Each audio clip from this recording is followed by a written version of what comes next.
ಇಲ್ಲಿ ಸಿದ್ದರಾಮಯ್ಯನವರು ಒಂದು ಲಾ ಪಾಯಿಂಟ್ ಹಾಕಿದ್ದಾರೆ. ಲಾ ಪಾಯಿಂಟ್ ಅದನ್ನು ಬಹುಶಃ ಇವತ್ತಿನ ಡಿಬೇಟಲ್ಲೂ ಕೂಡ ಸ್ಮಿತಾ ಕೇಳ್ತಾರೆ ಅಂದ್ಕೊಂಡಿದ್ದೀನಿ. BNSS 218ಕ್ಕೆ ರಾಜ್ಯಪಾಲರು ನೀಡಿದ ಅನುಮತಿ ಕೈಬಿಟ್ಟ ಹೈಕೋರ್ಟ್ ಅಂತಿದೆ. ಅಂದರೆ ಕೇವಲ 17A ಅಡಿಯಲ್ಲಿ ತನಿಖೆಗೆ ಅನುಮತಿ ನೀಡಿರುವ ನ್ಯಾಯಪೀಠ. ಅಂದರೆ ಇದರ ಅರ್ಥ ನಾವು ಕೇಳಿದಾಗ ಇವರೇನು ರಾಜೀನಾಮೆ ಕೊಡಬೇಕಾಗಿಲ್ಲ ಅಥವಾ ಅರೆಸ್ಟ್ ಆಗಬೇಕಾಗಿಲ್ಲ, ಕೇಸ್ ದಾಖಲಿಸಿಕೊಳ್ಳಲಾಗುತ್ತೆ, ತನಿಖೆ ಮಾಡ್ತಾರೆ, ಮಾಹಿತಿ ಸಂಗ್ರಹ ಮಾಡ್ತಾರೆ. ಮಾಹಿತಿ ಸಂಗ್ರಹ ಮಾಡಿದಾಗ ಏನಾಗುತ್ತೆ, ಈಗ ದರ್ಶನ್ ಕೇಸಲ್ಲಿ ನಾವು ಹೇಳಿಲ್ವ, ಮಾಹಿತಿ ಸಂಗ್ರಹ ಮಾಡಿದ ನಂತರ ಚಾರ್ಜ್ ಶೀಟ್ ಸಲ್ಲಿಕೆ ಮಾಡ್ತಾರೆ. ಚಾರ್ಜ್ ಶೀಟನ್ನು ಯಾರ ಹತ್ರ ಕೇಳಬೇಕು ಅಂತಿಲ್ಲ, ಯಾರ ಆದೇಶ ಬೇಕು ಅಂತಿಲ್ಲ, ಅದಕ್ಕೆ ಚಾರ್ಜ್ ಶೀಟ್ ಸಲ್ಲಿಕೆ. ಆದರೆ ಇಲ್ಲಿ ತನಿಖೆ ಎಲ್ಲ ಆದ ನಂತರ ವಾಪಸ್ ಚಾರ್ಜ್ ಶೀಟ್ ಸಲ್ಲಿಕೆ ಆಗಬೇಕು ಅಂತಂದರೆ ಕೋರ್ಟ್ಗೆ ಪ್ರಾಸಿಕ್ಯೂಷನ್ ಅನುಮತಿ ಮತ್ತೊಮ್ಮೆ ಬೇಕಾಗತ್ತೆ ಅನ್ನುವಂಥ ಬಗ್ಗೆ ಮಾತಾಡ್ತಿದ್ದಾರೆ. ಅದರ ಬಗ್ಗೆ ಇವತ್ತಿನ ಡಿಬೇಟಲ್ಲಿ ನೋಡೋಣ ಏನು ಹೇಳ್ತಾರೆ ಅದಕ್ಕೆ ಸಂಬಂಧಪಟ್ಟ ಲಾಯರ್ಗಳು ಅಂತ ಹೇಳಿ. ಈ ನಡುವೆ ಇಲ್ಲಿ ಸಿದ್ದರಾಮಯ್ಯನವರು ಒಂದು ಲಾ ಪಾಯಿಂಟ್ ಹಾಕಿದ್ದಾರೆ.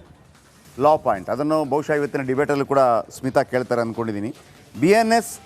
BNSS 218ಕ್ಕೆ ರಾಜ್ಯಪಾಲರು ನೀಡಿದ ಅನುಮತಿ ಕೈಬಿಟ್ಟ ಹೈಕೋರ್ಟ್ ಅಂತಿದೆ. ಅಂದರೆ ಕೇವಲ 17A ಅಡಿಯಲ್ಲಿ ತನಿಖೆಗೆ ಅನುಮತಿ ನೀಡಿರುವ ನ್ಯಾಯಪೀಠ. ಅಂದರೆ ಇದರ ಅರ್ಥ ನಾವು ಕೇಳಿದಾಗ ಇವರೇನು ರಾಜೀನಾಮೆ ಕೊಡಬೇಕಾಗಿಲ್ಲ ಅಥವಾ ಅರೆಸ್ಟ್ ಆಗಬೇಕಾಗಿಲ್ಲ, ಕೇಸ್ ದಾಖಲಿಸಿಕೊಳ್ಳಲಾಗುತ್ತೆ, ತನಿಖೆ ಮಾಡ್ತಾರೆ, ಮಾಹಿತಿ ಸಂಗ್ರಹ ಮಾಡ್ತಾರೆ. ಮಾಹಿತಿ ಸಂಗ್ರಹ ಮಾಡಿದಾಗ ಏನಾಗುತ್ತೆ, ಈಗ ದರ್ಶನ್ ಕೇಸಲ್ಲಿ ನಾವು ಹೇಳಿಲ್ವ, ಮಾಹಿತಿ ಸಂಗ್ರಹ ಮಾಡಿದ ನಂತರ ಚಾರ್ಜ್ ಶೀಟ್ ಸಲ್ಲಿಕೆ ಮಾಡ್ತಾರೆ. ಚಾರ್ಜ್ ಶೀಟನ್ನು ಯಾರ ಹತ್ರ ಕೇಳಬೇಕು ಅಂತಿಲ್ಲ, ಯಾರ ಆದೇಶ ಬೇಕು ಅಂತಿಲ್ಲ, ಅದಕ್ಕೆ ಚಾರ್ಜ್ ಶೀಟ್ ಸಲ್ಲಿಕೆ. ಆದರೆ ಇಲ್ಲಿ ತನಿಖೆ ಎಲ್ಲ ಆದ ನಂತರ ವಾಪಸ್ ಚಾರ್ಜ್ ಶೀಟ್ ಸಲ್ಲಿಕೆ ಆಗಬೇಕು ಅಂತಂದರೆ ಕೋರ್ಟ್ಗೆ ಪ್ರಾಸಿಕ್ಯೂಷನ್ ಅನುಮತಿ ಮತ್ತೊಮ್ಮೆ ಬೇಕಾಗತ್ತೆ ಅನ್ನುವಂಥ ಬಗ್ಗೆ ಮಾತಾಡ್ತಿದ್ದಾರೆ. ಅದರ ಬಗ್ಗೆ ಇವತ್ತಿನ ಡಿಬೇಟಲ್ಲಿ ನೋಡೋಣ ಏನು ಹೇಳ್ತಾರೆ ಅದಕ್ಕೆ ಸಂಬಂಧಪಟ್ಟ ಲಾಯರ್ಗಳು ಅಂತ ಹೇಳಿ. ಈ ನಡುವೆ ಇಲ್ಲಿ ಸಿದ್ದರಾಮಯ್ಯನವರು ಒಂದು ಲಾ ಪಾಯಿಂಟ್ ಹಾಕಿದ್ದಾರೆ. ಲಾ ಪಾಯಿಂಟ್ ಅದನ್ನು ಬಹುಶಃ ಇವತ್ತಿನ ಡಿಬೇಟಲ್ಲೂ ಕೂಡ ಸ್ಮಿತಾ ಕೇಳ್ತಾರೆ ಅಂದ್ಕೊಂಡಿದ್ದೀನಿ. BNSS 218ಕ್ಕೆ ರಾಜ್ಯಪಾಲರು ನೀಡಿದ ಅನುಮತಿ ಕೈಬಿಟ್ಟ ಹೈಕೋರ್ಟ್ ಅಂತಿದೆ. ಅಂದರೆ ಕೇವಲ 17A ಅಡಿಯಲ್ಲಿ ತನಿಖೆಗೆ ಅನುಮತಿ ನೀಡಿರುವ ನ್ಯಾಯಪೀಠ. ಅಂದರೆ ಇದರ ಅರ್ಥ ನಾವು ಕೇಳಿದಾಗ ಇವರೇನು ರಾಜೀನಾಮೆ ಕೊಡಬೇಕಾಗಿಲ್ಲ ಅಥವಾ ಅರೆಸ್ಟ್ ಆಗಬೇಕಾಗಿಲ್ಲ, ಕೇಸ್ ದಾಖಲಿಸಿಕೊಳ್ಳಲಾಗುತ್ತೆ, ತನಿಖೆ ಮಾಡ್ತಾರೆ, ಮಾಹಿತಿ ಸಂಗ್ರಹ ಮಾಡ್ತಾರೆ. ಮಾಹಿತಿ ಸಂಗ್ರಹ ಮಾಡಿದಾಗ ಏನಾಗುತ್ತೆ, ಈಗ ದರ್ಶನ್ ಕೇಸಲ್ಲಿ ನಾವು ಹೇಳಿಲ್ವ, ಮಾಹಿತಿ ಸಂಗ್ರಹ ಮಾಡಿದ ನಂತರ ಚಾರ್ಜ್ ಶೀಟ್ ಸಲ್ಲಿಕೆ ಮಾಡ್ತಾರೆ. ಚಾರ್ಜ್ ಶೀಟನ್ನು ಯಾರ ಹತ್ರ ಕೇಳಬೇಕು ಅಂತಿಲ್ಲ, ಯಾರ ಆದೇಶ ಬೇಕು ಅಂತಿಲ್ಲ, ಅದಕ್ಕೆ ಚಾರ್ಜ್ ಶೀಟ್ ಸಲ್ಲಿಕೆ.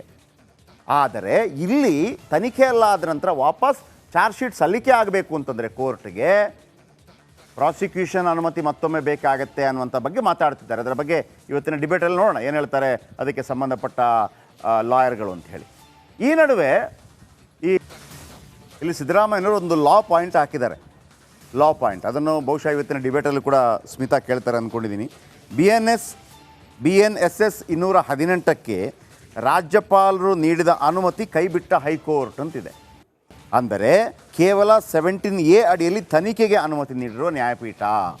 ಅಂದರೆ ಇದರ ಅರ್ಥ ನಾವು ಕೇಳಿದಾಗ ಇವರೇನು ರಾಜೀನಾಮೆ ಕೊಡಬೇಕಾಗಿಲ್ಲ ಅಥವಾ ಅರೆಸ್ಟ್ ಆಗಬೇಕಾಗಿಲ್ಲ, ಕೇಸ್ ದಾಖಲಿಸಿಕೊಳ್ಳಲಾಗುತ್ತೆ, ತನಿಖೆ ಮಾಡ್ತಾರೆ, ಮಾಹಿತಿ ಸಂಗ್ರಹ ಮಾಡ್ತಾರೆ. ಮಾಹಿತಿ ಸಂಗ್ರಹ ಮಾಡಿದಾಗ ಏನಾಗುತ್ತೆ, ಈಗ ದರ್ಶನ್ ಕೇಸಲ್ಲಿ ನಾವು ಹೇಳಿಲ್ವ, ಮಾಹಿತಿ ಸಂಗ್ರಹ ಮಾಡಿದ ನಂತರ ಚಾರ್ಜ್ ಶೀಟ್ ಸಲ್ಲಿಕೆ ಮಾಡ್ತಾರೆ.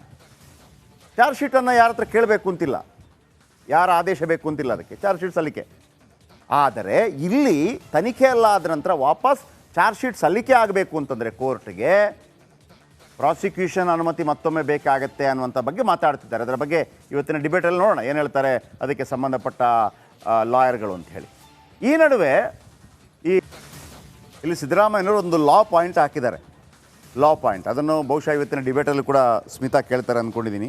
BNSS 218ಕ್ಕೆ ರಾಜ್ಯಪಾಲರು ನೀಡಿದ ಅನುಮತಿ ಕೈಬಿಟ್ಟ ಹೈಕೋರ್ಟ್ ಅಂತಿದೆ. ಅಂದರೆ ಕೇವಲ 17A ಅಡಿಯಲ್ಲಿ ತನಿಖೆಗೆ ಅನುಮತಿ ನೀಡಿರುವ ನ್ಯಾಯಪೀಠ. ಅಂದರೆ ಇದರ ಅರ್ಥ ನಾವು ಕೇಳಿದಾಗ ಇವರೇನು ರಾಜೀನಾಮೆ ಕೊಡಬೇಕಾಗಿಲ್ಲ ಅಥವಾ ಅರೆಸ್ಟ್ ಆಗಬೇಕಾಗಿಲ್ಲ, ಕೇಸ್ ದಾಖಲಿಸಿಕೊಳ್ಳಲಾಗುತ್ತೆ, ತನಿಖೆ ಮಾಡ್ತಾರೆ, ಮಾಹಿತಿ ಸಂಗ್ರಹ ಮಾಡ್ತಾರೆ. ಮಾಹಿತಿ ಸಂಗ್ರಹ ಮಾಡಿದಾಗ ಏನಾಗುತ್ತೆ, ಈಗ ದರ್ಶನ್ ಕೇಸಲ್ಲಿ ನಾವು ಹೇಳಿಲ್ವ, ಮಾಹಿತಿ ಸಂಗ್ರಹ ಮಾಡಿದ ನಂತರ ಚಾರ್ಜ್ ಶೀಟ್ ಸಲ್ಲಿಕೆ ಮಾಡ್ತಾರೆ. ಚಾರ್ಜ್ ಶೀಟನ್ನು ಯಾರ ಹತ್ರ ಕೇಳಬೇಕು ಅಂತಿಲ್ಲ, ಯಾರ ಆದೇಶ ಬೇಕು ಅಂತಿಲ್ಲ, ಅದಕ್ಕೆ ಚಾರ್ಜ್ ಶೀಟ್ ಸಲ್ಲಿಕೆ. ಆದರೆ ಇಲ್ಲಿ ತನಿಖೆ ಎಲ್ಲ ಆದ ನಂತರ ವಾಪಸ್ ಚಾರ್ಜ್ ಶೀಟ್ ಸಲ್ಲಿಕೆ ಆಗಬೇಕು ಅಂತಂದರೆ ಕೋರ್ಟ್ಗೆ